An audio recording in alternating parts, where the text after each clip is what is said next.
सुप्रभात। MA final तृतीय प्रश्न पत्र महाकवि भास के अंतर्गत आज हम उन्हीं के नाटक पंचरात्र नाटक की समीक्षा करेंगे। पंचरात्र नाटक 3 अंकों का नाटक है तथा महाभारत के विराट पर्व पर आधारित है। द्यूत में पराजित पांडव 13 वर्षों के लिए वनवास तथा 1 वर्ष का अज्ञातवास तय कर राज्य से बाहर चले जाते हैं। वनवास पूर्ण करने के पश्चात 13 वर्ष में विराट राजा के यहाँ छद्मवेश में अज्ञातवास में निवास करते हैं। इसी समय कुरुराज दुर्योधन का यज्ञ आरंभ होता है। यज्ञ बृहत् संहार के साथ आरंभ होता है। नाटक का आधार। इस नाटक का कथानक महाभारतीय विराट पर्व के आधार पर निर्मित है। यद्यपि नाटककार ने परिवर्तन कर दिया है। युधिष्ठिर आदि का वेश बदलकर विराट के यहाँ रहना, कौरवों से युद्ध, कीचक वध आदि की कथा विराट पर्व में वर्णित है। विराट पर्व अध्याय 7 से 71 तक में वर्णित है। मुख्य आधार जिस पर कि नाटक का नामकरण पंचरात्र हुआ है, महाभारत में अनिर्दिष्ट है। द्रोण का पांडवों को राज्य देने को कहना, दुर्योधन का 5 दिनों के अंदर पता लगने पर भी देने की प्रतिज्ञा करना तथा पता लग जाने पर राज्य दे देना पूर्णतः काल्पनिक है और महाभारत में इसका संकेत तक नहीं। शब्दों में इस आख्यान को मानने पर महाभारत का मुख्य विषय युद्ध ही समाप्त हो जाता है। इसके अतिरिक्त इस नाटक में विराट युद्ध नहीं जाते। महाभारत में वे युद्ध करते हुए सुशर्मा के द्वारा पकड़ लिए जाते हैं। विराट पर्व अध्याय 32 से 33 में यह वर्णित है। इस प्रकार हम देखते हैं कि कथानक निर्माण में नाटककार ने पर्याप्त स्वतंत्रता बरती है और मूल कथा को एक नया रूप दे दिया है। यह परिवर्तन नाटक की प्ररोचना वृद्धि में सहायक हुआ है। नामकरण। इस नाटक का नामकरण पंचरात्र, द्रोण का दुर्योधन से पांडवों को राज्य देने का अनुरोध और दुर्योधन का 5 दिनों के अंदर पांडवों के मिल जाने पर देने की प्रतिज्ञा पर आधारित है। सारा कथानक इसी पर केंद्रित है। द्रोण भीष्म के साथ कौरवों का विराट के यहाँ गोधन का हरण, अर्जुन का कौरवों को परास्त करना तथा पता लग जाने पर दुर्योधन द्वारा पांडवों को राज्यांश देना इसी पंचरात्र की धुरी पर प्रतिष्ठित है। अतः इस नाटक का नामकरण पंचरात्र सटीक है। चरित्रांकन। इस नाटक का सर्वप्रधान व्यक्तित्व दुर्योधन का है। आरंभ से अंत तक वह इस नाटक में विद्यमान है। नाटक का सारा क्रियाकलाप उसी के वचनों से संचालित हो रहा है। नाटक में उसका रूप धार्मिक राजा के रूप में सर्वप्रथम प्रदर्शित किया गया है। पांडवों को राज्य भ्रष्ट कर वह महान यज्ञ का प्रवर्तन करता है। यज्ञ में सभी देश देशांतर के राजा दुर्योधन को कर देने के लिए उपस्थित होते हैं। यह उसके महान शौर्य पराक्रम को घोषित करता है। यज्ञ में उसने विपुल संपत्ति व्यय की है। ब्राह्मण वर्ग प्रभुत दक्षिणाओं को प्राप्त कर आप्तकाम हो गए हैं। होम धूमों से वह देवताओं को प्रसन्न करता है। वह अपनी प्रतिज्ञा से विचलित नहीं होता, जैसा कि 47वें श्लोक में वर्णित है।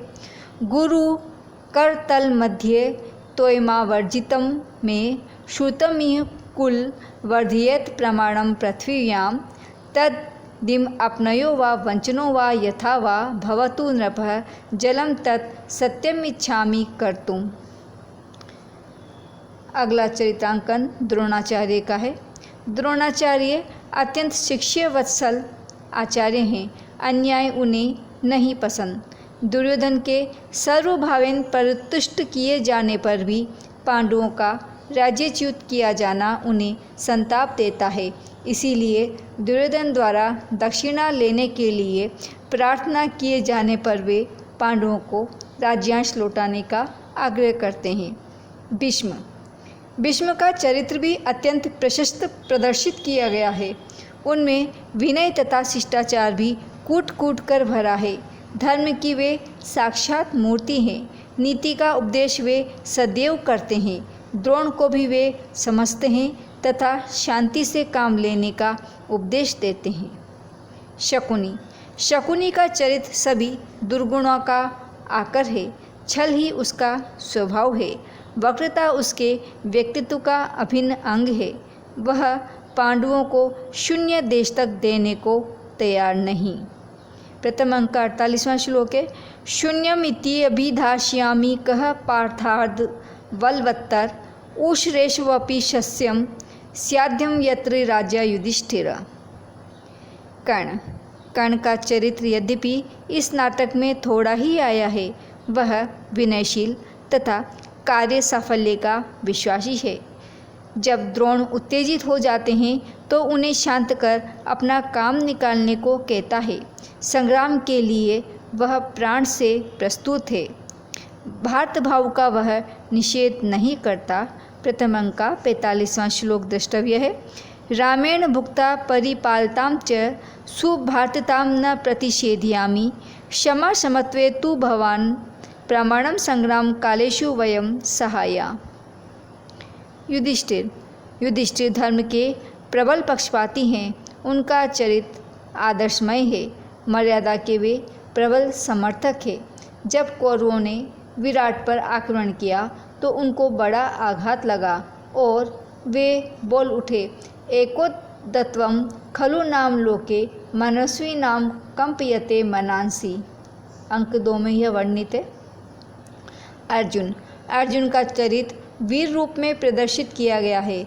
अर्जुन के चरित्र की शालीनता तब अपने चरम उत्कर्ष को प्राप्त होती है जब उत्तरा के साथ शादी का प्रस्ताव वे ठुकरा देते हैं और कहते हैं, इष्टम अंतःपुरम सर्वमार्तव्रत पूजितम मया उत्तरेशा त्वया दत्ता पुत्रार्थे प्रतिगृह्यते। अंक 2 में यह वर्णित है। अभिमन्यु भी अपने पिता के समान वीर तथा स्वाभिमानी है। उसकी बातों से स्वाभिमान का दर्प द्योतित होता है। भीम का चरित्र भी बली तथा उदात्त है। अन्य पात्रों का चरित्रांकन भी मर्यादा के अनुरूप हुआ है, यद्यपि उनमें स्थानाभाव से विकास नहीं हो सका है। समीक्षा। काव्योत्कर्ष की दृष्टि से यह नाटक उत्तम कोटि का कहा जाएगा। सरल शब्दावली में भावोन्मेष भास की अपनी विशेषता है।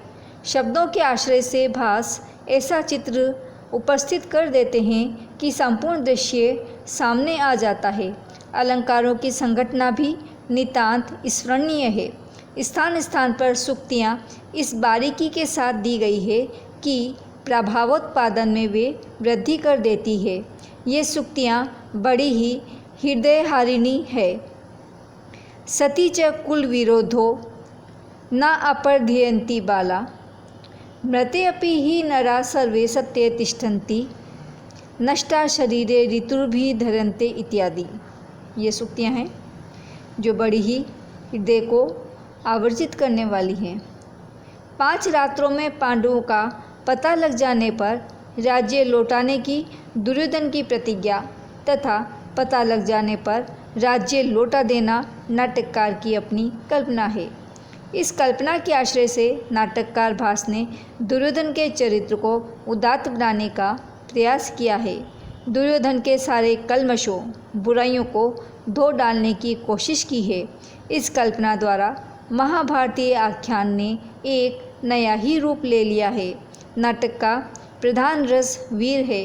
श्रृंगार का इसमें पूर्णतः अभाव है, जो नाटक में स्त्री पात्रों के अभाव से हुआ है। संक्षेप में इस नाटक को भास की नाट्य चातुरी का ज्वलंत उदाहरण कहा जा सकता है। धन्यवाद।